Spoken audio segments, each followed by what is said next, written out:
सुधीर बापू बारबोले यांनी आपले विचार मांडावे अशी मी त्यांना विनंती करतो।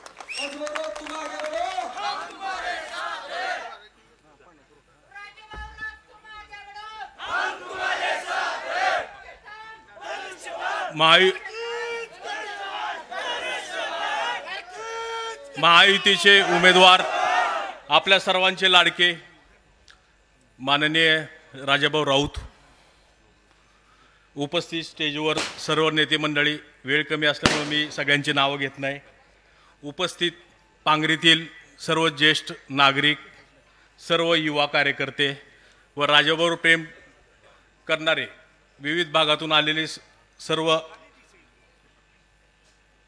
राजाभाऊ प्रेमी, मी पहिल्यांदा प्रश्न विचारतो की किती हजार मतांनी निवडून द्यायचं आपल्या राजाभाऊंना?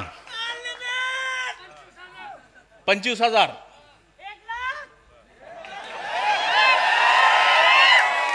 एवढा प्रचंड उत्साह बघून 25,000 आपण क्रॉस केलं हे निश्चित।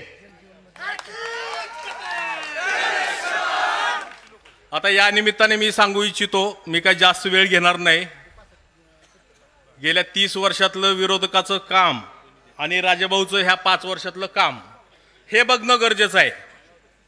आपल्याला लोकांसमोर जायचंय, आपला विकास आपण काय केलाय हे दाखवून आपल्याला मतं घ्यायची आहेत आणि विकासाच्या पाठीमागं संपूर्ण बार्शीकर खंबीरपणानं उभा आहेत। मी या प्रसंगी आपल्याला ग्वाही देतो। आता ग्रामीण भागात वाटतंय की शहरात काय होईल, शहर आम्ही 5 ते 10 हजारांनी प्लस गेलेलो आहोत। तुम्ही निश्चिंत राहा, मी जबाबदारीने बोलतोय। आता विरोधक म्हणतायत, मी एका सभेत ऐकलं की लाडकी बहीण योजनेचे पैसे काय खिशातून दिले काय? अरे तुमच्याकडे 2.5 वर्ष सत्ता होती त्यावेळेस तर तुम्हाला कुठून खिशातून कोण मागत होतं? द्यायला पाहिजे होते ना। खिशातून फक्त खिशातून देणारा नेता म्हणजे फक्त राजाभाऊ राऊत आहे। शहरातल्या सगळ्या जयंत्या बघा, शिवाजी महाराजांच्या राहू द्या, डॉक्टर बाबासाहेबांच्या राहू द्या, विविध जाती धर्माचे सगळे कुठले उत्सव असतील, फक्त खिशात हात घालणारा एकमेव महाराष्ट्रातला नेता म्हणजे राजाभाऊ राऊत आहेत।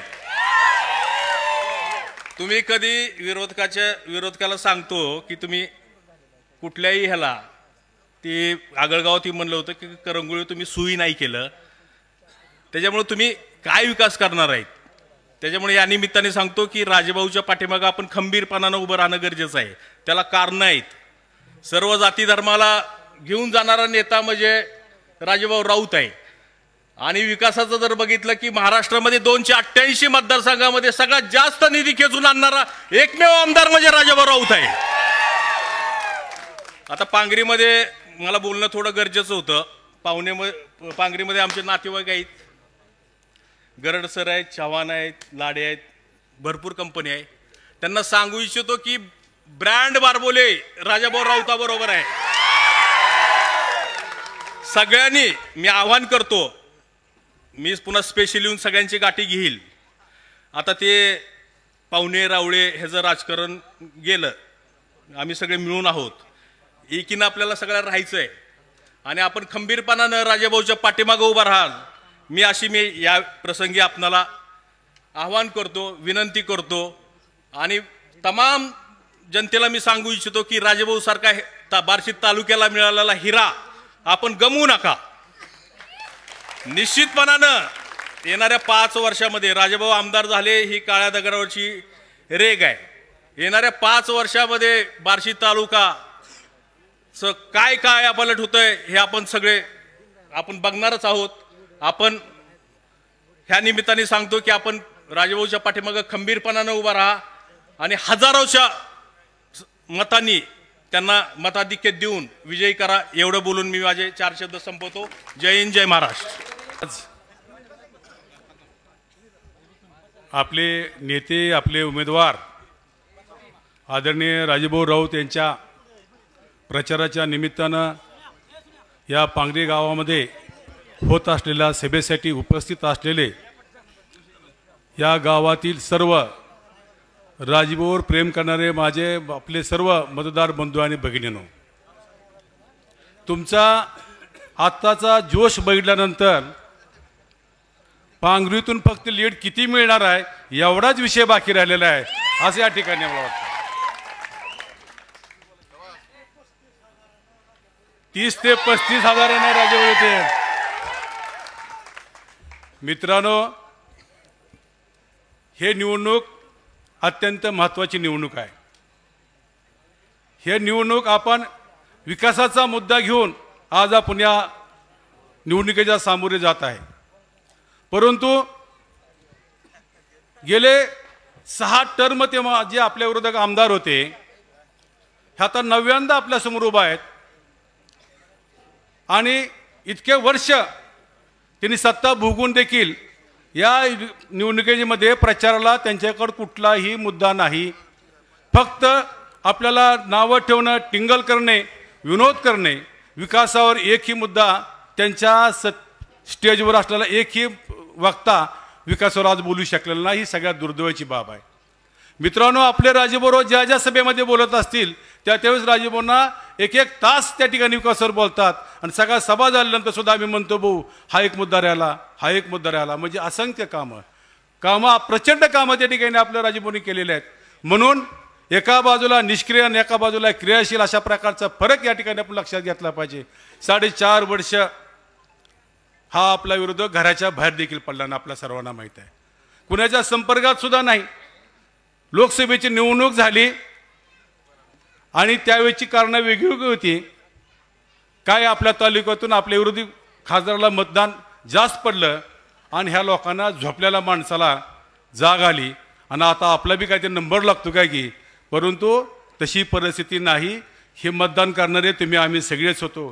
त्याची कारणंसुद्धा वेगळी होती हे आपल्याला सगळ्यांना माहीत आहे. मित्रांनो, राजेभाऊ या तालुक्यासाठी सगळ्यात महत्त्वाचा मुद्दा मी आपल्या सर्वांना सांगू इच्छितो की शेवटी एका तालुक्याचा असू द्या, कुठल्या गावाचा असू द्या, त्याचं परिवर्तन, त्याचा विकास व्हायचा असेल तर सगळ्यात महत्त्वाचं आपल्याला जे काम असतं ते म्हणजे पाणी असतं. पाणी असल्याशिवाय आपल्या गावाची, आपल्या शेतीची प्रगती होऊ शकत नाही.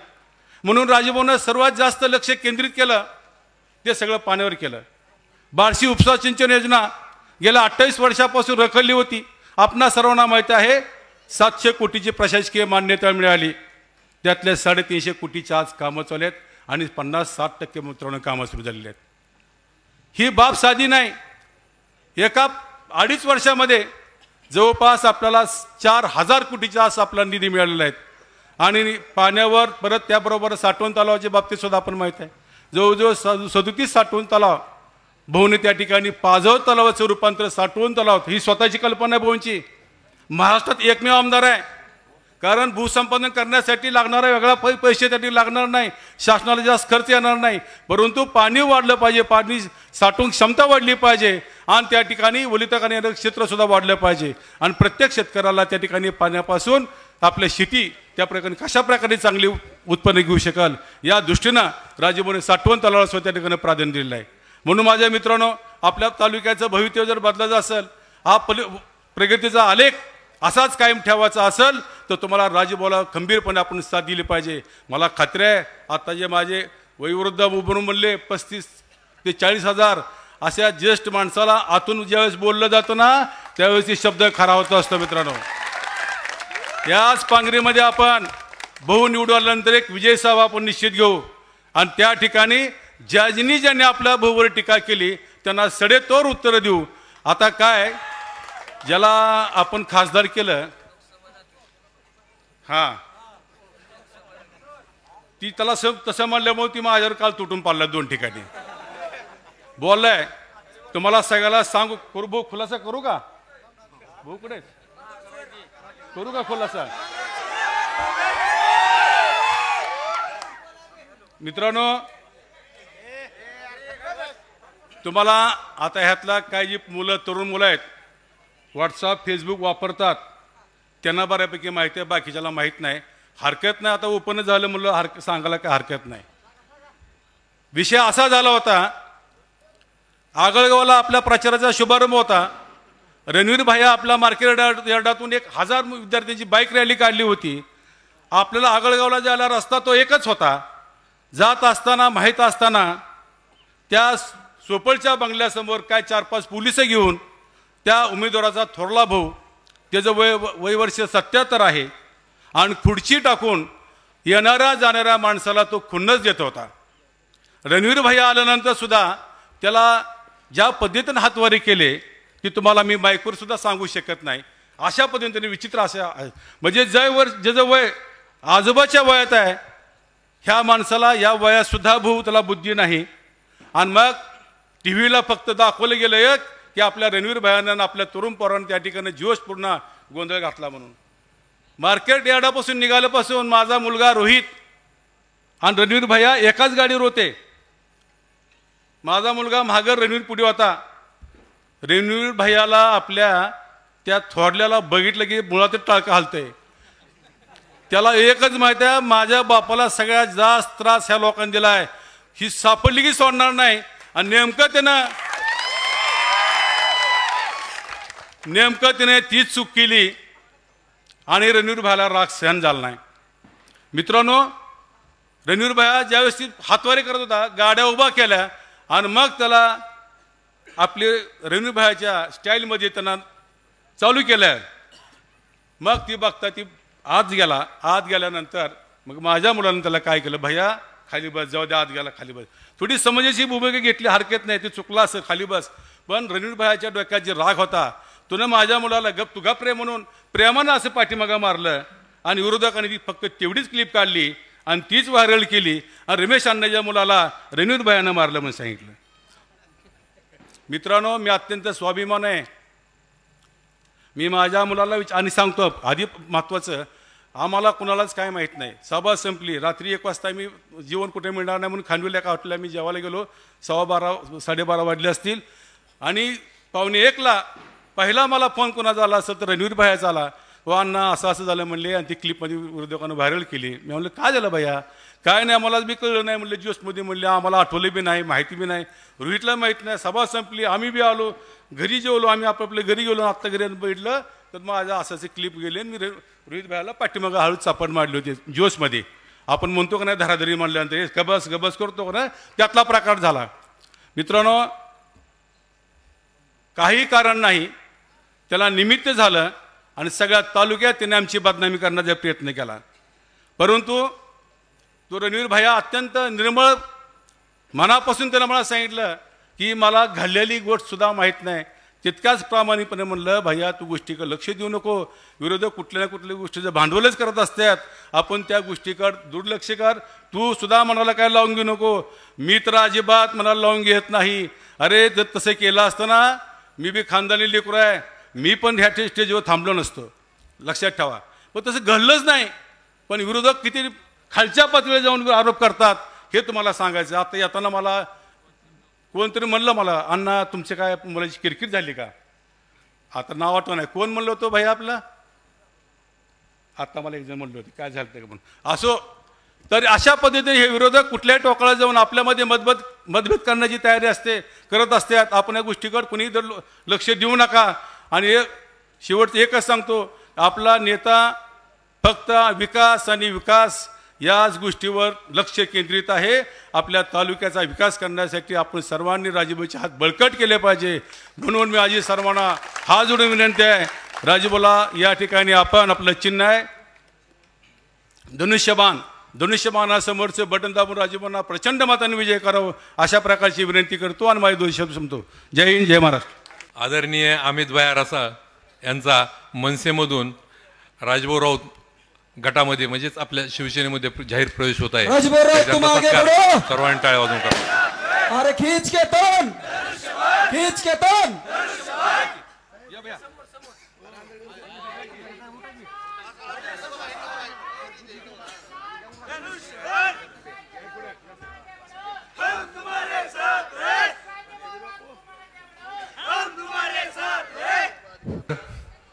आपल्या बार्शी तालुक्याचे शिवसेनेचे नेते आदरणीय भाऊसाहेब आंदळकर यांना विनंती करतो की त्यांनी आपले विचार मांडावेत.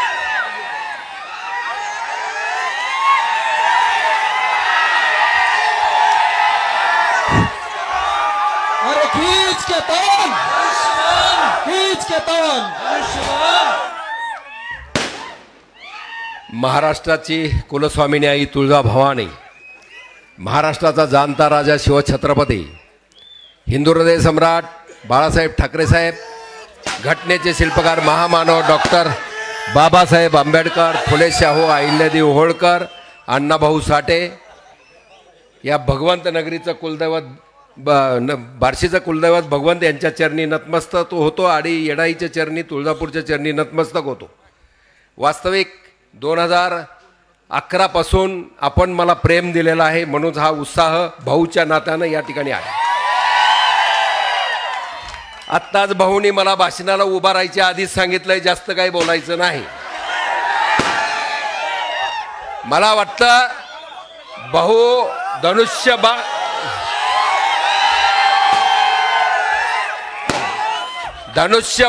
खींच के तान, धनुष्यबाण जे म्हणताय त्या पद्धतीनं या ठिकाणी राजाभाऊ राऊत यांना प्रचंड मतानं विजयी करा. पहिली जाहीर सभा याच ठिकाणी आपण घेऊ, विजयी जाहीर सभा या ठिकाणी घेऊ आणि त्या सभेमध्ये काय धुवायचं ती धुत बसतो, काळजी करायचं काय कारण.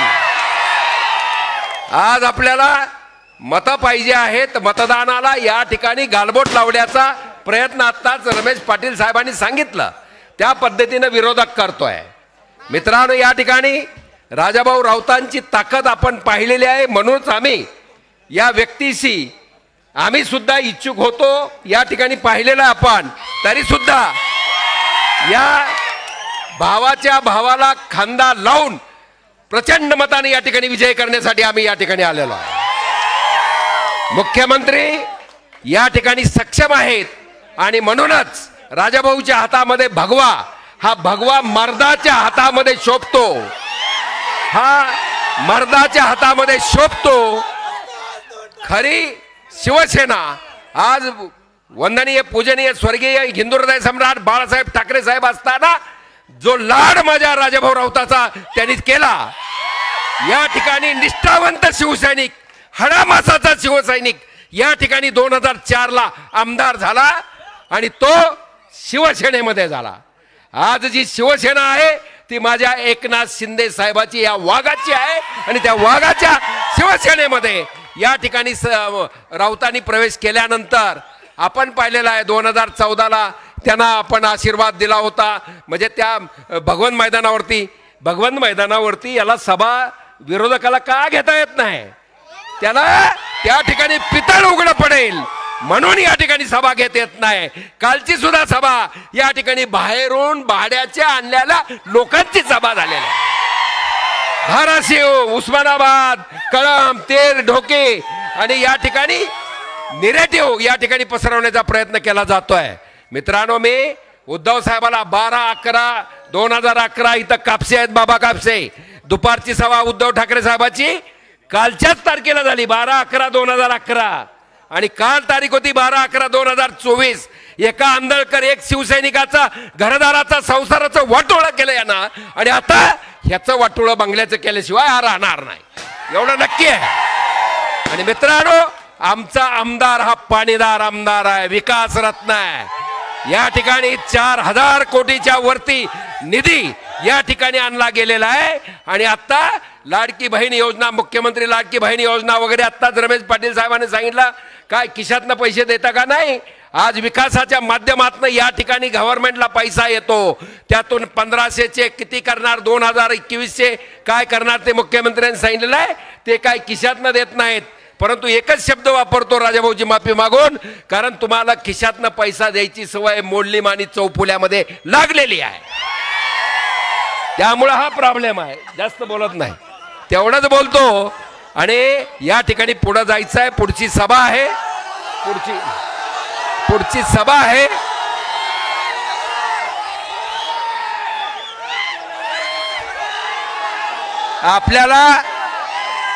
आपल्याला कुठल्याही परिस्थितीमध्ये विक्रमी मतं राजाभाऊ राऊत यांना मिळाली पाहिजे आणि त्यांना मंत्रिपदावरती आपल्याला पाहायचं आहे, या दृष्टिकोनातून या ठिकाणी पाहायचं आहे. आणि मग या ठिकाणी बार्शीचा जो सर्वांगीण विकास हा केला जाणार आहे तो भाऊच्या माध्यमातून. आम्ही भाऊला आणि तुमच्या तमाम जनतेला आज सांगतोय, मी खासदारकीला तुमच्याकडे उभा होतो पण तुम्ही काय मतं दिली नाही मला माहिती आहे.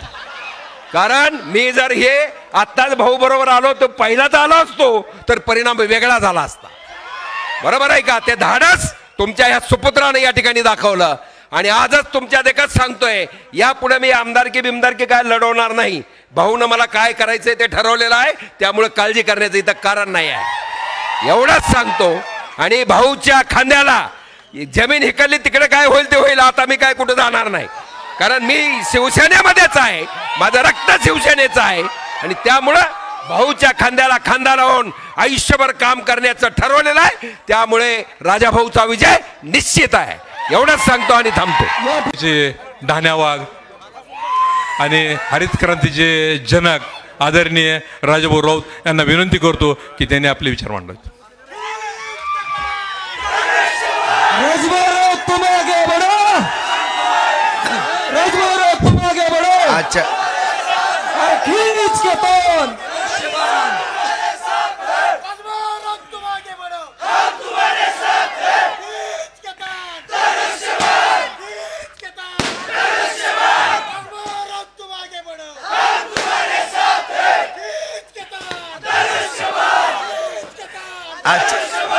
अच्छा, या पांगरीतील आपल्या जाहीर सभेच्या विधानसभेच्या या जाहीर सभेच्या कार्यक्रमाचे अध्यक्ष आपले पांगरीचे बागवान सर्व सन्माननीय. आता व्यासपीठ सगळी नावं आता कमी बॉल आणि जास्त रन काढायचे मित्रांनो नेहमीसारखंच. परत आता कारीला सभा आहे आणि बार्शीत परत बैठक आहेत, कारण आपल्याला पण माहीत आहे की निवडणुका म्हणले की वेळ थोडा कमीच असतो. त्यामुळं आता या ठिकाणी आंधळकर साहेबाला पण मी उठतानाच नम्रतेची विनंती केली, साहेब जरा थोडं शिस्तीत. आणि आपली विजयाची सभा आपण ह्या ठिकाणी घेऊ, काय बोलायचं आणि काय करायचं त्या ठिकाणी ठरवू. आज या ठिकाणी अरे अरे अरे बंद पोळलं का अरे लावू नका, शादले नका उडू. फटाकडी पडली असेल तरी विजवायचं काम करा. पोळलं का कोणाला? हा हा. आणि सर्वांनी खाली बसून घेण्याची विनंती आहे. उपस्थित सर्व वडीलधारी मंडळी, तरुण मित्र बांधवांनो, माझे सर्व उपस्थित शेतकरी बांधव, या भागातील सर्व मतदार बंधू भगिनी, घराघरातून ऐकणाऱ्या माझ्या सर्व माता भगिनी, आज बांधवांनो या ठिकाणी या विधानसभेच्या निवडणुकीच्या निमित्तानं होत असलेल्या या जाहीर सभेला आपण सगळेजण या ठिकाणी मोठ्या संख्येनं उपस्थित राहिला त्याबद्दल सुरुवातीला सर्वांना धन्यवाद देतो. सगळ्यांचे मनपूर्वक या ठिकाणी आभार व्यक्त करतो बांधवांनो, कारण आज ही निवडणूक खऱ्या अर्थानं आपल्या बार्शी तालुक्याचं भवितव्य ठरविणारी निवडणूक आहे. कारण आपल्या सर्वांनाच माहीत आहे की आपण या बार्शी तालुक्यामध्ये आता प्रत्येक लहान थोरांना, माता भगिनींना, ज्येष्ठ नागरिकांना सर्वांना जर विचारलं तर निश्चितपणानं सगळ्यांच्या चेहऱ्यावरती फार मोठा आनंद या बार्शी तालुक्यामध्ये या झालेल्या 5 वर्षातल्या विकास कामाच्या माध्यमातून या ठिकाणी होतो. कारण आपण प्रत्येक गाव असेल, शहर असेल, वैराग भाग असेल, या सगळ्याच्या सगळ्या भागामध्ये अत्यंत नियोजनबद्ध चांगल्या पद्धतीनं काम करण्याचा बांधवांनी या ठिकाणी प्रयत्न केलेला आहे. या पांगरी गावामध्ये सुद्धा गेल्या वेळेस ही ग्रामपंचायत होती, संजय अण्णा पाटील त्यावेळेस जिल्हा परिषदेचे सदस्य होते. त्याचबरोबर या ठिकाणी आपल्या माळीताई सभापती होत्या बांधवांनो, गरड सर होते. प्रत्येक वेळेस या ठिकाणी आपले पदाधिकारी बगाडे सर होते. सगळी या ठिकाणी जी मंडळी आपली काम करत होती, अनिल पाटलांच्या किंवा गरड सर, ही सगळे भराडे सर, शाजी, सगळे बॉडी, सुहास, रामभाऊ लाडे, सतीश, ही सगळी मंडळी किंवा गावातील सर्व सगळ्यांच्या विचारानं, विश्वासात सगळ्यांना घेऊन या ठिकाणी आपण चांगल्या पद्धतीने कामं केली. आज पांगरीमध्ये मला एक उडवू नका म्हणून, हे उडवू नका, कोणा तर डोक्यात लागेल. माझं पण डोकं फुटलं होतं एकदा 11 टाके पण. उडवू नका आदली. आज या ठिकाणी कुठं लागेल कोण, आज या ठिकाणी आपल्या सर्वांनाच माहीत आहे बांधवांनो की जवळपास पांगरीला सुद्धा आज आपल्या जलजीवन मिशन योजना, पूर्वीची योजना, सगळे रस्ते, त्याचबरोबर पोलीस स्टेशन, हॉस्पिटल, सगळा जर हिशोब केला तर जवळपास 100 कोटी कशाला म्हणतात विचार करा तुम्ही. आज एवढ्या मोठ्या प्रमाणामध्ये आज आपण या ठिकाणी कामं करू शकलो.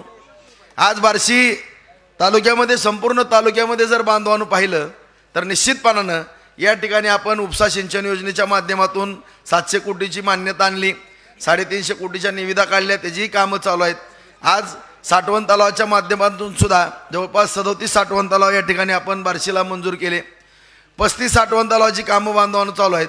फक्त 2च तलावाची अडचण येते, ती एक म्हणजे चिंचोली जी आपल्या पांगरीशी निगडीत आहे ती.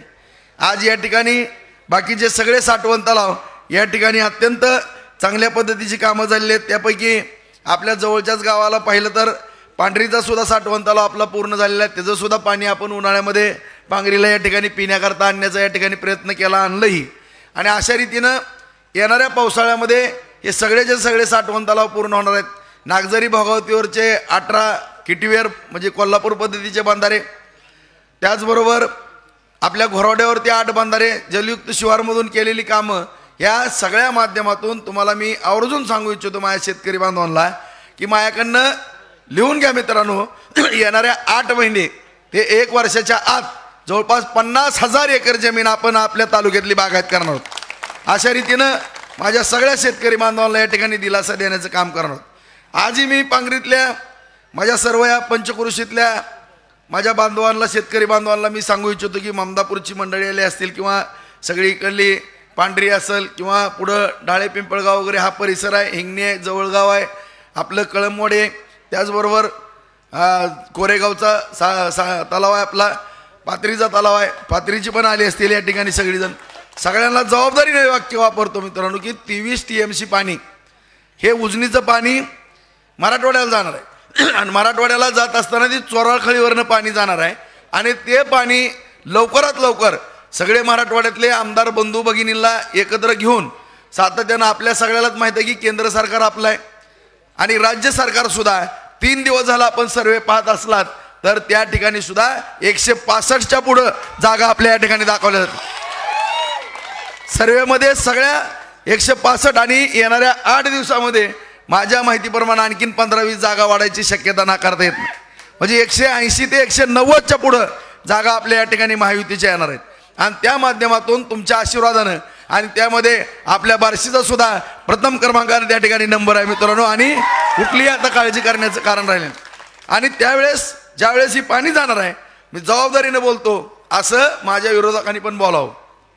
कारण या ठिकाणी आता आपल्याला सगळ्यांना मोठा उत्साह आला होता साहेबांच्या भाषणाच्या वेळेस, परंतु सगळ्याची इच्छा असते बांधवांनो की विरोधकावरती टीका करावी. कारण मी पाठीमागं सुद्धा हात जोडून सांगितलं होतं की कुणी कुणावरती टीका करू नका, विकास कामावरती तुम्ही बोला.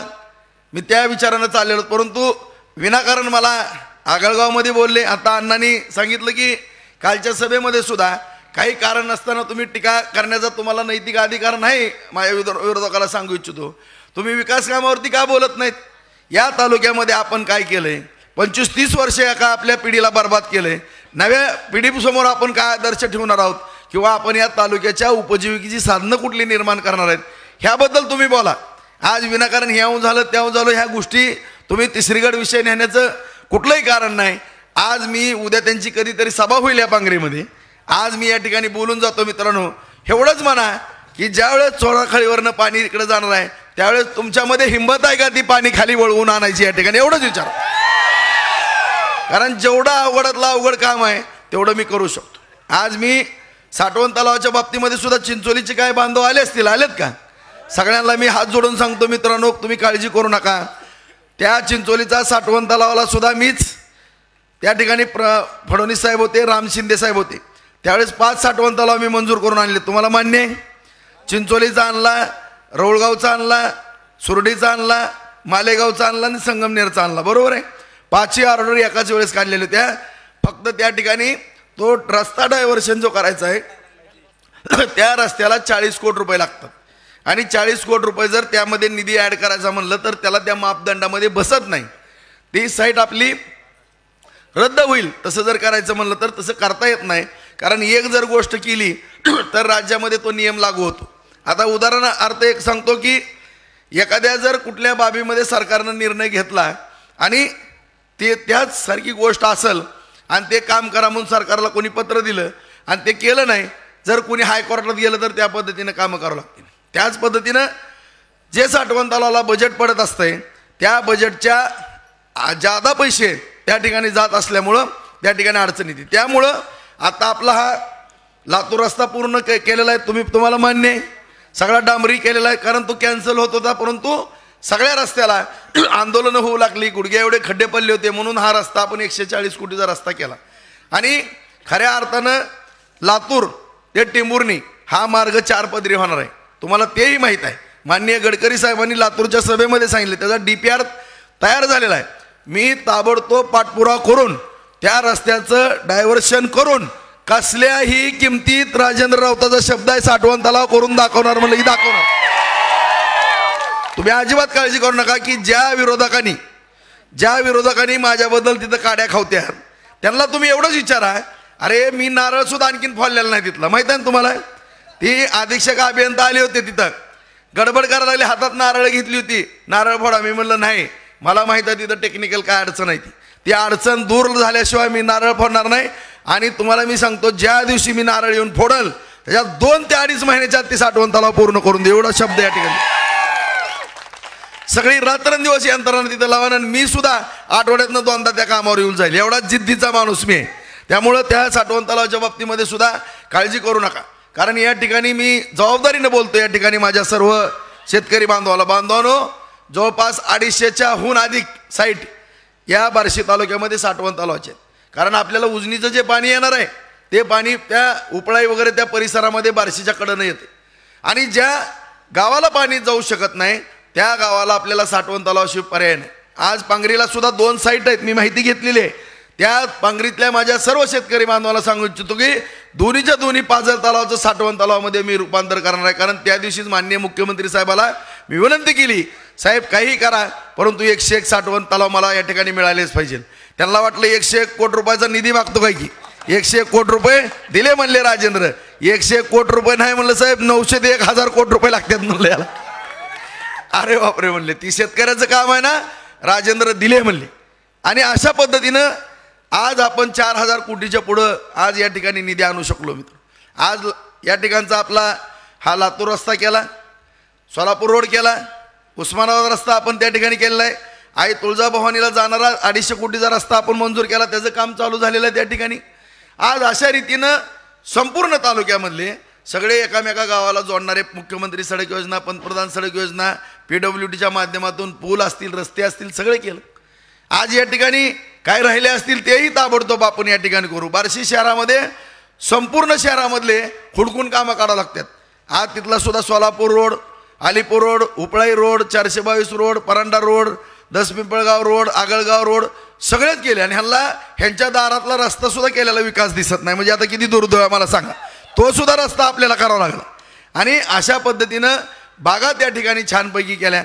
आज त्या ठिकाणी वकील साहेबांनी मग सांगितलं की कोर्टाच्या इमारतीच्या कामाला सुद्धा सुरुवात झाली, की 25 वर्षापासूनचं प्रलंबित काम होतं.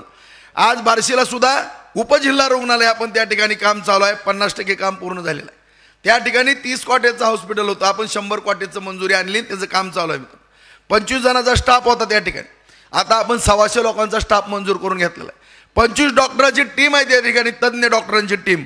आज मी जबाबदारीने या ठिकाणी बोलतो की आपल्या गोरगरिबांना कुठलंही ऑपरेशन किंवा उपचार करायचे म्हणलं तर मोठ्या प्रमाणामध्ये त्या ठिकाणी पैसे खर्च करावे लागतात. परंतु आदरणीय डॉक्टर कर्मवीर मामासाहेब जगदाळे साहेब यांनी, जगदाळे मामानी एक हॉस्पिटल उभा केलं. आज ते आपलं हॉस्पिटल म्हणून सगळ्यांना वाटतं. परंतु आज तुम्ही त्या ठिकाणी जाऊन बघा, तुम्हाला मी जबाबदारीने एक शब्द देतो, भविष्य काळामध्ये MRIची मशीन असेल, तिथं CT स्कॅनची मशीन असेल, एक्सरे असेल, सगळ्या चाचण्या असतील, 1 रुपयाचा सुद्धा तुम्हाला खर्च येणार नाही. अशा पद्धतीचं हॉस्पिटल आपण त्या ठिकाणी बांधायला. इतकं सुंदर हॉस्पिटल, जसं सिव्हिल हॉस्पिटल आहे त्याच्यापेक्षा आपण चांगल्या पद्धतीचं त्या ठिकाणी उपचार त्या ठिकाणी होणार आहेत. कारण माझं स्वतःचं लक्ष त्या ठिकाणी असणार आहे, स्वतः दर आठवड्यातनं एकदा जाऊन त्या ठिकाणी पाहणी मी करणार आहे. आणि अशा रीतीनं हॉस्पिटलच्या बाबतीमध्ये असेल, कोर्टाचा विषय असेल बांधवांनो, आज आपण बार्शीमध्ये पाहताय एक त्या आपल्या छत्रपती शिवरायांचं जे आदर्श आपण राजांना मानतो त्यांची सुद्धा शिवसृष्टी त्या ठिकाणी केली. रोज 500-500 जण जाऊन त्या ठिकाणी फोटो घेतात. आज त्या ठिकाणी आपल्या सर्व सैनिकांच्या जीवावरती जे बॉर्डरवरती आपले सैनिक लढतात, युद्धामध्ये शहीद झाले, आज अतिरेक्यांकडनं शहीद झाले, त्यांची एक आठवण म्हणून आपण आपल्या सैनिकांचं शहीद स्मारक सुद्धा त्या ठिकाणी सुंदर असं त्या ठिकाणी आपल्या सगळ्या तरुण पिढीला आदर्श डोळ्यासमोर ठेवण्याकरता त्या ठिकाणी बांधलेलं आहे। आज बुद्धविहाराच्या बाबतीमध्ये सुद्धा नागपूरच्या रंगाजी कुठे गेले, हे बुद्धविहार सुद्धा इतकं सुंदर आणि देखणं आहे, त्याचं डिझाईन तुम्हाला मी मागं पाहिलं असेल सगळ्यांनी। 1 एकर 10 गुंठे जागा आपण त्या ठिकाणी 422 ला दिली मित्रांनो। त्या ठिकाणी गार्डन आणि बुद्धविहार जे डॉक्टर बाबासाहेब आंबेडकरांनी या ठिकाणी बौद्ध धर्म त्या ठिकाणी आपण स्वीकारला आणि गौतम बुद्धांची सगळी आदर्श डोळ्यासमोर ठेवून त्यांनी शांततेच्या मार्गानं त्या ठिकाणी जे गौतम बुद्धांचं धोरण होतं ते धोरण त्यांनी ठेवकारलं आणि डॉक्टर बाबासाहेब आंबेडकरांचं जे स्वप्न होतं किंवा बुद्धविहारांच्या बाबतीमध्ये आपण त्या ठिकाणी एक चांगल्या पद्धतीचा निर्णय घेतला। आज मुस्लिम बांधवांना सुद्धा मी सांगू इच्छितो या गावातले, आज तुम्हाला पण माहीत असेल, आज आमचे शेठ त्या ठिकाणी बसल्यात काटेगावचे, नायकवाडी म्हणून तुमच्या गावचेच आहेत शेठ, नायकवाडींचा ईदगाह म्हणून त्या ठिकाणी वरती होता, फार मोठं प्रस्थ होतं, त्यांनी ईदगाह त्या ठिकाणी केला। त्या ठिकाणी सुन्नी आणि तबलीग वाद सातत्यानं व्हायचा, गेली 30-40 वर्ष झालं भांडणं होती, ईद आली की भांडणं असायची, मोहम्मद पैगंबरांची जयंती आली की भांडणं असायची, कधी या लोकप्रतिनिधीला वाटलं नाही ती भांडण सोडवावं किंवा मिटवावं, सातत्यानं आमच्या पुढं हा विषय यायचा। माझ्या डोक्यात विचार येत होता की आपण ह्याच्यावरती काही ना काही मार्ग काढणं गरजेचं आहे। 422 ला 1 एकर जागा त्या ठिकाणी दिली, नवीन ईदगाह बांधून दिला, दोन्हीच्या दोन्ही सुखे आहेत, तुम्हाला सांगतो कोणाचाही तंटा नाही, भांडण नाही, काही नाही। अशा रीतीनं प्रत्येक समाज बांधवाला, बार्शीतले जेवढे समाज बांधव आहेत, लिंगायत समाज असतील, लिंगायत माळी, लिंगायत कुष्टी, सगळे जेवढे घिसाडी समाज बांधव आहे, खटिक समाज बांधव आहेत, माळी समाज बांधव आहे, धनगर समाज बांधव आहे, वंजारी समाज बांधव आहेत, मुस्लिम सगळे, बागवान असतील, आतार असतील, तांबुळी असतील, जेवढेही मराठा मंदिर असेल त्या ठिकाणी सगळे जेवढे बुद्धविहारची दुरुस्ती केली, बार्शीची वैरागची, जेवढे 80% अधिक वैदू समाजासहित सगळ्या समाजांना त्या ठिकाणी 10 गुंठे 20 गुंठे बुरुड समाज असेल सगळ्यांना जागा आणि सभागृह बांधून दिली। आज त्या ठिकाणी प्रशस्त असं त्या ठिकाणी सगळ्यांचं राहणीमान झालेलं आहे, कारण गोरगरिबांच्या घरी कुणी पाहुणे आले, छोटा मोठा कार्यक्रम असला बांधवानो करणं शक्य होत नाही, त्यामुळे ती कामं त्या ठिकाणी करून दिली। प्रत्येक समाजाचं त्या ठिकाणी हित जोपासण्याचं काम त्या ठिकाणी केलं। आज बार्शी शहरामधले सगळ्या गार्डन केल्या, बार्शी शहराला 296 कोटीची पाणी पुरवठ्याची योजना आणली, त्याचं 50% काम पूर्ण झालंय। जॅकवेलचं उजनी धरणातलं काम पूर्ण झालेलं आहे, वैरागला 38 कोटीची योजना त्या ठिकाणी पाणी पुरवठ्यात दिली आणि आपल्या सगळ्या ग्रामीण भागाला 150 कोटीच्या योजना जवळपास 107 गावाला त्यात पांगरी सहित जल जीवन मिशनच्या माध्यमातून दिल्या। अशा रीतीनं शेतीचं पाणी असेल, पिण्याचं पाणी असेल, रस्ते असतील, दळणवळण असेल, आपले सौंदर्याचे काय विषय असतील, या प्रत्येक आरोग्याचा विषय असेल, क्रीडांगण म्हणून आपण भगवत मैदान बांधलं, 43 कोटीला आपण 422 ला त्या ठिकाणी मान्यता आणलेली मित्रांनो। अशा रीतीनं सर्व स्तरावरती आपण आज विकास करतो। आज MIDCच्या बाबतीमध्ये सुद्धा गाताच्या वाडीला जाऊन बघा, नारायण राणे साहेब उद्योग मंत्री होते त्यावेळी ती जागा आपण ताब्यात घेतली, त्याच्यानंतर 10 वर्ष काही झालं नाही, 9ला आणि 14ला माझा पराभव झाला, 10 वर्षात काही झालं नाही, परंतु आता त्या ठिकाणी 2-5 युमीचे ट्रान्सफर, त्याचे सबस्टेशन बनवले, नगरपालिकेनं पाणी दिले, सगळे कारखाने उभा लागलेले आहेत, तुम्ही जाऊन बघा तिला, सगळ्या 4 ते 5 हजार तरुणांना त्या ठिकाणी रोजगार मिळणार आहे। आज त्या ठिकाणी 600 एकरची MIDC होती, परंतु 135 एकरच्या जागा आपल्याला पुढे घेता येई नाही, कारण शेतकरी बांधवांनी मला सांगितलं की भाऊ आता आमची जागा घेऊ नका। त्यामुळे मी वैरागला संतनाथ सहकारी साखर कारखान्याची 243 एकर जागा आहे मित्रांनो, 283 एकर होती, परंतु 40 एकर जमीन विकून त्या ठिकाणी काही बँकेतले पैसे भरले गेलेले आहेत, एक 10 कोटी रुपयाचं कर्ज बँकांचं राहिलेलं आहे, त्या ठिकाणी जवळपास 180 एकर जमीन आपण MIDCला त्या ठिकाणी देणार आहोत। त्या वैराग भागामध्ये सुद्धा एक MIDC असेल आणि संतनाथ कारखाना जो ह्या पापी माणसानं बंद पाडला तो पुन्हा एकदा कारखाना चालू करण्याच्या दृष्टिकोनातून आपण प्रयत्न करतो, तोही कारखाना सहकाराच्या माध्यमातून आपण करतो, कारण एवढं पाणी 50,000 एकर जमीन बागायत होते म्हणल्यानंतर आपल्या तालुक्यात मोठ्या प्रमाणामध्ये ऊस होणार आहे, त्यामुळे तो कारखाना चालू करणं गरजेचं आहे, कारण तोही कारखाना बंद पाडला, हाही कारखाना बंद पाडला, हे नीत येऊन आर्यन कारखाना काढला, बँकेला 320 कोटीला लुटलं, बँक बुडवली मित्रांनो, सगळ्या शेतकऱ्यांचे 30 कोटी रुपये बुडवले, 18 कोटी रुपयाचे शेअर सगळ्याचे घेतले तेही बुडवले, आणि अशा रीतीनं बँकेच्या बाबतीमध्ये सुद्धा बट्ट्याबोळ केला, बाजार समितीच्या बाबतीमध्ये तीच घटना घडली, आणि अशा चुकीच्या पद्धतीने या ठिकाणी कामकाज करायचं, परंतु त्या सगळ्या चुका दुरुस्त करण्याचं आपण काम केलं. आज बाजार समिती तुम्ही जाऊन बघा कशा पद्धतीने बाजार समिती सुंदर चालवतं. आपण पहिलं 2 कोटी रुपयाच्या वरती उत्पन्न नव्हतं, परंतु पहिल्या वर्षी रणवीर चेअरमन झाला 7 कोटी आलं, दुसऱ्या वर्षी 8 कोटी आलं, तिसऱ्या चौथ्या 5व्या वर्षी 12 कोटी रुपये आले आणि आता 6व्या वर्षी 13 कोटी रुपयाचं उत्पन्न आलं. कशाच्या जीवावर आलं मला सांगा तुम्ही. आज त्या ठिकाणी रस्ते, गटारी, दिवाबत्ती, सौर ऊर्जा, वेअरहाऊस, कोल्ड स्टोरेज, जनावरांचा बाजार सगळं केलं आपण त्या ठिकाणी. एवढी सगळी कामं करून सुद्धा 15 कोटी रुपयाची FD शिल्लक आहे. तिथे पहिली काही सुद्धा शिल्लक नव्हती. कामगाराच्या पगारी त्या ठिकाणी होत नव्हत्या, संतनाच्या पगारी ह्यांनी कधी केले नाहीत. आज अशा परिस्थितीमधून आज आपण ती बाजार समिती इतक्या ताकदीनं केली. जवळपास 20 ज्वारीच्या मिला चालू झाल्या, जवळपास आता 20-22 कडबा कुट्टे आहेत. डाळ मिल बंद पडलेल्या नवीन 5 डाळ मिल तयार झाल्या बार्शीमध्ये. गांधी मालकानं सोयाबीनचा प्लॅन्ट केला, आणखीन 3 सोयाबीन प्लॅन्ट तयार होणार आहेत. त्याकरता मी काय उद्योगपतींना त्या ठिकाणी सहकार्य करतोय आणि त्यांच्या माध्यमातून आज आणखीन बार्शीला जवळपास पहिला एक आता 500 टनाचा आणि आणखीन 500 टनाचे त्या ठिकाणी असे 4 सोयाबीनचे प्लॅन्ट या ठिकाणी बांधून होणार. त्यामधून काय होणार आहे, आज मालधक्का सुद्धा त्यामधून चालू होणार आहे. रेल्वेचा ब्रॉडगेजचा मालधक्का चालू झाल्यानंतर रोज एक वॅगन पूर्ण 40 ते 50 डब्याची वॅगन रोज भरून DOC आपल्या इथनं जाणार आहे. अशा रीतीनं त्या ठिकाणी सुद्धा रोजगार मिळणार आहे. वाहनाला 400, 500 वाहनाला काम मिळणार आहे. या ठिकाणी रोजगार उपलब्ध करणं या ठिकाणी खऱ्या अर्थानं लोकप्रतिनिधीची एक जबाबदारी असते. पाणी आणणं, शेती भिजवणं हे लोकप्रतिनिधींना कामं करायची असतात, परंतु दुर्दैवानं या तालुक्यामध्ये टिंगल टवाळीशिवाय काय झालेलं नाही मित्रांनो. आणि अशा रीतीनं संपूर्ण तालुक्यामध्ये आज विकास कामं करत असताना प्रत्येक गावाला 2 कोटी, 3 कोटी, 5 कोटी, 10 कोटी, 20 कोटी असा निधी दिला. आणि आज तुम्ही आणला का कधी निधी? आज मला फक्त 10 वर्ष मिळाली. 10 वर्षातली खऱ्या अर्थानं या 2.5 वर्ष मला सत्तेतली चांगली मिळाली, नाहीतर माझ्याकडे कधी सत्ता होती. आयुष्यभर विरोधी पक्षात काम करण्याची वेळ आमच्यावरती आलेली होती, परंतु 6 टर्न तुम्ही आमदार होता, 2 टर्न तुम्ही मंत्री होता. तुम्ही काय केलं? आज एवढं तालुक्याचं वाटोळ केलं आहे. फक्त टीका, टिंगल टवाळी, भांडं लावणं, कुचकं बोलणं ह्याच्याशिवाय ह्यांना काही येत नाही मित्रांनो. कारण या ठिकाणी बोलण्यासारखं कुणाला तोंड नाही. आम्हाला तोंड नाही का? काही आम्ही बोलू शकतो. आता ही खासदार काही बोलायचा संबंध आहे त्याचा? तुम्हीच किती जणाला सांगत होतो मी हातापाया पडू पडू, ह्याला म्हणलं ही मलाच म्हणतोय राजूभाऊ थोरला भाऊ आहे म्हणला आणि आपलाच कार्यक्रम करायला निघाला. बघा आता तुम्हीच बघा आता द्यायची का पुढच्या वेळेस मतं त्याला? आता तू ये म्हणा पुढच्या लोकसभेला, बघू म्हणा कसं असतंय. आता तुझं खरं रूप कळलं. पोटात शिरला माझ्या पोटात शिरला मित्रांनो. काल आता अण्णांनी आज विषय काढला म्हणून मी बोलतो. आता रणवीर आणि रोहित सख्या भावाच्या वरचं प्रेम आहे ना त्या दोघांमधलं. तुम्हाला सांगतो इतक्या एका जीवानं पोर राहतात. चुकून असं करतानाही झालं त्याचा व्हिडिओ व्हायरल करायचा. अरे तुम्हाला लाज वाटायला पाहिजे. जी मुलं स्वतः गाडीवर आली, स्वतः गेली, सगळं त्यांच्या लक्षात परत आलं. त्या लहान मुलांना सुद्धा तुम्ही ज्यांना आणखीन लग्न जरी झालेली असली त्यांची तर एक थोडं आणखीन त्यांच्यात एवढं ही आहेत का ती? आज त्या ठिकाणी तुम्ही कशा पद्धतीने अश्लील चाळे केले त्या ठिकाणी बंगल्याच्या समोर बसून कशा पद्धतीने तुम्ही वागता. आता आम्ही कसे विचार आहेत? आता साहेबांनी धू असा धुतला असता की त्याला पळतापळी थोडी झाली. पण मी हात जोडतो साहेबाला. साहेब हात जोडतो, काय बोल नका. तुमची काळजी मलाच घ्यायची पाळी यायला लागली.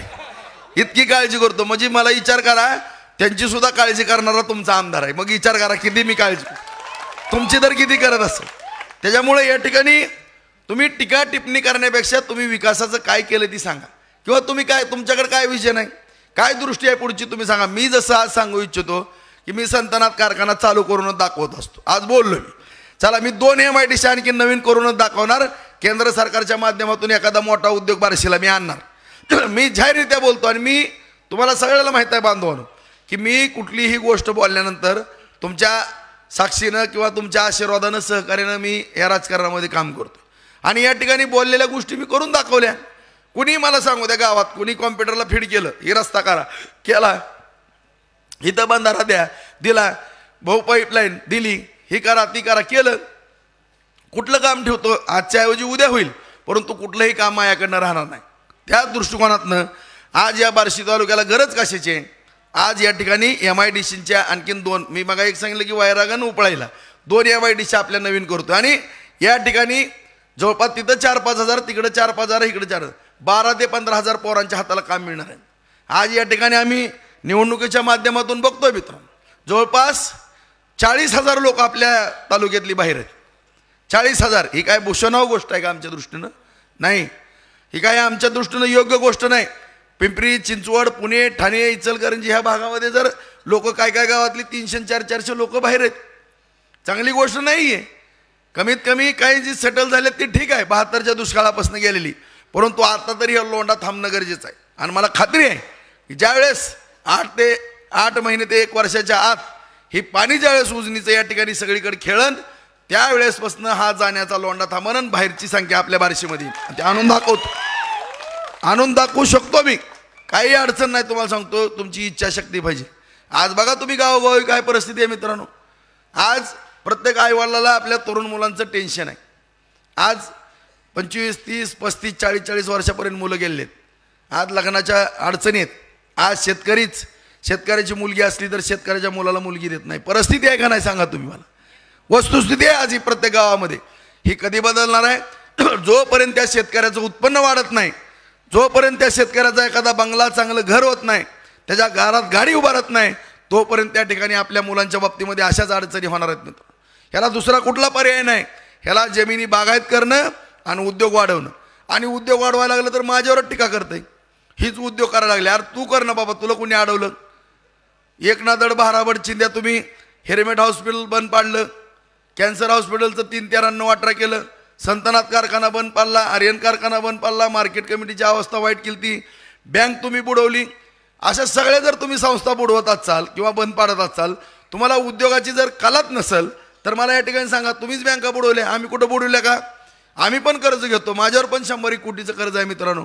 मी पण एवढे उद्योग केल्यात, कधी कोणाचा रुपया बुडवला नाही, किंवा कुठल्या बँकेचं 1 टाइम सेटलमेंट नाही, किंवा कुठल्या बँकेची माझ्याबद्दल नोटीस नाही किंवा तक्रार नाही, कधी आमच्या आयुष्यात आम्ही केलं नाही. मग आम्ही या ठिकाणी उद्योग व्यवसाय मी करत असेल, माझी मुलं करत असतील, किंवा काही उद्योगपतीला, उदाहरणार्थ आता गांधींना, दिलीप शेठ गांधीला 200 कोटीचा मी प्लॅन टाकायला लावला. माझ्या केवळ मी आधार दिला, तुम्ही काळजी करू नका, झोपेतनं उठून आम्हाला उठवा, आम्ही तुमच्या पाठीशी खंबीरपणाने उभारतो, ही शब्द दिला त्यांना. त्या बिचाऱ्यानं 200 कोटी रुपयाची गुंतवणूक केली. असं जर तुम्ही व्यापाऱ्याच्या पाठीशी उभारले, उद्योगपतीच्या, तर उद्योग उभारतील. आणि जर उद्योगच नाही उभारले तर बार्शीत कशाला पोरं राहणार आहेत? जगायचं म्हणल्यानंतर त्याच्या आईवडिलाला किंवा कुटुंबाला सांभाळायचं आहे, भावाचं लग्न आहे, बहिणीचं लग्न आहे, ह्या सगळ्या गोष्टी, त्याला घर बांधायचं आहे, ह्या सगळ्या गोष्टी करायला त्याला बार्शीत जर रोजगार नाही मिळाला, बार्शीत जर काय अडचण आली, त्याला नाही इलाजानं तिथं मुंबई पुण्याला जावंच लागणार आहे. आणि अशा पद्धतीनं मग तुम्ही इतक्या दिवस तुम्ही सत्तेत होता, सहजासहजी तुम्ही गोष्टी करू, माझ्यापेक्षा तुमचं वजन जास्त होतं, मला मान्य आहे, परंतु तुम्ही काय केलं? आज मी एक चान्स सोडतो का?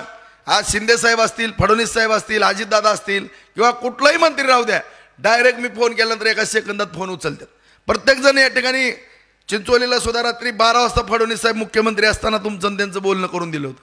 ही त्या ठिकाणी मी मिळवलेली पत आहे मित्रांनो.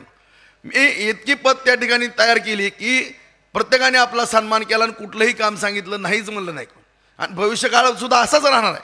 आता येणारे 5 वर्ष, हे 5 वर्ष तर आपल्या बार्शीच्या हिताच्या दृष्टिकोनातून आपल्याला अत्यंत महत्त्वाचे. कारण आज जर परिस्थिती पाहिली तर तुम्ही बघा, कोरोना काळापासून डॉक्टर मंडळींचे माझे चांगले संबंध आले, ताकदीने या ठिकाणी डॉक्टर लोक अत्यंत मोठी हॉस्पिटल व्हायला लागली. कुठल्याही डॉक्टरांच्या बाबतीमध्ये काय असलं तर धावून जातो, रात्रीचा दिवस त्या ठिकाणी काही काम सांगितलं तर मी मोडतच नाही. आता आणखीन मोठी 100 कोटीची 2 हॉस्पिटल बार्शीत होणार आहेत. आज या ठिकाणी व्यापाराच्या बाबतीमध्ये 35-35, 30-30 तालुक्यातनं, 30-35 तालुक्यातनं माल येऊ लागलेला आहे. इतकी मोठी बाजारपेठ आपल्याला झालेली आहे, कोट्यवधी रुपयाची उलाढाल होती. त्या बाजारात आल्यानंतर आपला बार्शीचा बाजार चालतो. शिक्षणाच्या बाबतीमध्ये सगळ्या शिक्षण संस्थांना आपण मदत करतो, त्यांच्या पाठीशी उभारतो. आज शिक्षणाच्या बाबतीमध्ये सुद्धा आपण पुढे चाललेलो आहे. अशा रीतीनं बार्शीची छान प्रगती झालेली आहे. त्यामुळं आपण सर्वांनी या ठिकाणी या निवडणुकीला गांभीर्यानं पाहणं गरजेचं आहे. आज तुमचा सुद्धा महायुतीच्या सगळ्या नेत्यांनी लाड पुरवलेला आहे. तुमची इच्छा काय होती? हे राजभाऊनं धनुष्यबाण घ्यावं, बरोबर आहे? बरोबर आहे का? आज माननीय मुख्यमंत्री साहेब, फडणवीस साहेब, अजितदादा तिघजण बसले, तिघांनी निर्णय घेतला. बार्शीतल्या जनतेला काय आवडतं म्हणले? धनुष्यबाण. ठीक आहे, राजभाऊला धनुष्यबाण चिन्ह द्या. दिलं ना? मग आता सगळी जबाबदारी तुमची आहे मित्र. कारण या ठिकाणी सरकार सुद्धा आपल्या पाठीशी ताकदी नाही. कुठल्या बाबतीत सरकारनं आपल्याला मदत केली नाही सांगा बरं? आज मुलींना मोफत शिक्षण आहे, SCBCच्या माध्यमातून मराठा मुलांना मोफत शिक्षण केलं आहे. आज वीज बिल माफ केलेले आहे. आपल्याला वीज बिल भरायचं नाही आता इथनं पुढं. आज या ठिकाणी मुख्यमंत्री लाडली बहीण योजना या ठिकाणी केलेलं आहे. आता 1,500चं 2100 करणार आहेत. ज्येष्ठ नागरिकांना सुद्धा या ठिकाणी 1,500चं 2100 रुपये करणार आहेत. आज पीक विमा सुद्धा आपण 1 रुपयामध्ये भरतो. आज आपल्याला जेवढं नुकसान झालेलं आपलं मग सततचा पाऊस असेल, अतिवृष्टी असेल, दुष्काळ असेल किंवा पीक विम्याच्या बाबतीमध्ये असेल किंवा फळबागांचं अनुदान, तुम्ही 5 वर्षातली पासबुक बघा. 5 वर्षामध्ये सगळ्या शेतकऱ्यांच्या अकाउंटवर किती पैसे आले का नाहीत? ह्याच्या अगोदर कधी आले का? आणले का ह्यांनी? पळापळी केली का? मग एवढं सरकार आपल्या ताकदीनिशी आपल्या पाठीमागे उभं आहे. कधी कुठल्या अडचणी येऊन देत नाही. आणि आज जाहीरनाम्यामध्ये सुद्धा महायुतीच्या या सरकार येणारच आहे. काळ्या दगडावरची भगवी रेख आहे मित्रांनो. आणि हे सरकार येत असताना माझ्या सगळ्या शेतकऱ्यांची जी इच्छा होती की एक वेळ कर्ज माफ व्हावं, ती सुद्धा इच्छा तुमची पूर्ण होणार आहे. त्यामुळं हे सरकार येणं अत्यंत गरजेचं आहे. कारण विरोधक टीका करतात ह्यांच्याजवळ पैसे नाहीत, त्यांची जानेवारीला योजना बंद होणार आहेत. अरे मग पैसे नाहीत तर तुम्ही काय कशाला विधानसभेला उभारला? तुम्ही निवडून आल्यावर काय तुम्हाला मंत्रालय झाडायला जायचं का तिथं? काय संबंध काय मला सांगा बरं ह्यांचा. मग सरकारजवळ भरपूर पैसा आहे, आपला देश सक्षम आहे, देशाची 5व्या नंबरला अर्थव्यवस्था आहे, जगामध्ये सगळ्यात स्ट्रॉंग असलेला देश आहे. आज निर्यात आयातीमध्ये प्रचंड आज आपल्या देशाकडे पैसा होऊ लागलेला आहे. त्यामुळे एवढा मोठा विकास या ठिकाणी होतोय. त्यामुळे विरोधकाच्या कुठल्याही भूलतापाला बांधवांनो बळी पडू नका.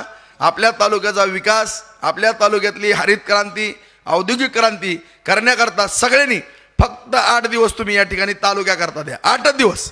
परत 23 तारखेचा निकाल लागल्यापासून मी आणि माझी जबाबदारी सगळी तालुका कसा छानपैकी करायचा ही सगळी जबाबदारी मी स्वीकारतो. तुम्ही निवांत आपले आपले उद्योग बघत बसा. कुणी कुठलीही काळजी या ठिकाणी करू नका एवढी या ठिकाणी नम्रतेची विनंती करतो. बोलण्यासारखं भरपूर असतं मित्रांनो, तुम्हाला पण ऐकू वाटतंय, परंतु वेळ कमी आहे. पुढची सभा असल्यामुळं माझे 2 शब्द या ठिकाणी संपवतो. जय हिंद, जय महाराष्ट्र.